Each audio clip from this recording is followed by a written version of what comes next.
Bonjour à tous et bienvenue dans le podcast de Claudia. Aujourd'hui, j'aimerais vous parler sur l'acceptation. Il y a une phrase que j'aime beaucoup sur l'acceptation, que je veux partager avec vous, c'est de Philippa Malo-Franco. Elle disait « Accepte tout ce que tu es, toutes tes pensées, toutes tes sensations, toutes les émotions. Accepte que l'imperfection n'existe pas et que la souffrance et l'impermanence font partie de la vie. L'acceptation, c'est le premier pas pour un vrai et durable changement. » Accepter et renoncer ne sont pas synonymes.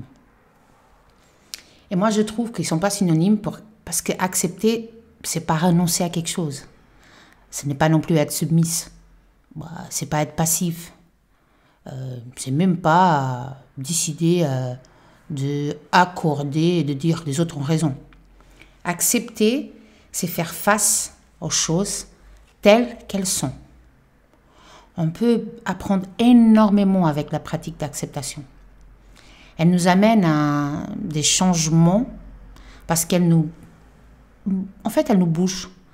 Elle nous fait bouger pour atteindre un objectif.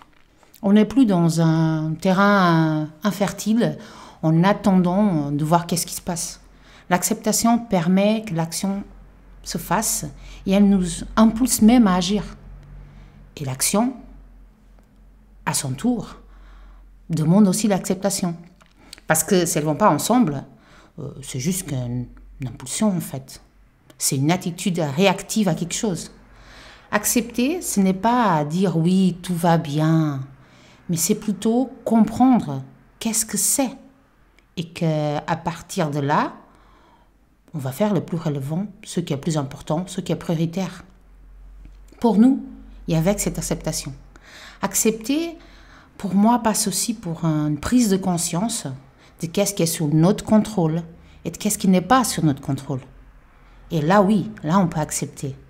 Là, on commence à faire des vrais changements, ces changements qu'on arrive à faire, et on arrive à faire face aux situations, à les vivre, parce qu'on comprend que ça dépend aussi de nous. Moi, je veux vous lancer un défi aujourd'hui.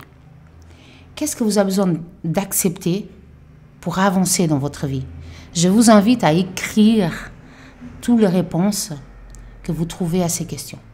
Vraiment à prendre un rendez-vous avec vous, prendre 5-10 minutes et vous dire « Ok, qu'est-ce que j'ai besoin d'accepter pour avancer dans ma vie ?» Prenez note et répondez en toute transparence à vous-même par écrit. Faites ces réflexions.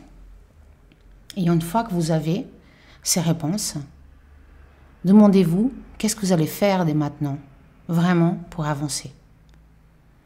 Comme je viens de dire avant, accepter, c'est aussi agir. C'est l'action. Et l'action demande aussi une acceptation. Faites ce rendez-vous avec vous-même et avancez. Acceptez qu'est-ce que vous pouvez contrôler, en quoi vous pouvez faire la différence. Et aussi accepter tout ce qui ne dépend pas de vous et que vous pouvez finalement lâcher. Pas renoncer, lâcher en toute conscience. J'espère que cet exercice vous amène encore plus de connaissance de vous. Je vous invite bien sûr, comme toujours, à garder une attitude positive, créative et créatrice, parce que ça, c'est vraiment dans vos mains. Et je vous dis à très vite pour un autre podcast. Et ça me fera un plaisir d'avoir vos commentaires. Et aussi, si vous voulez connaître plus sur tout ce qu'on fait, vous pourrez aller directement dans le site. Et là-dedans, vous allez découvrir notre univers aussi. Je vous dis à très vite pour un autre podcast.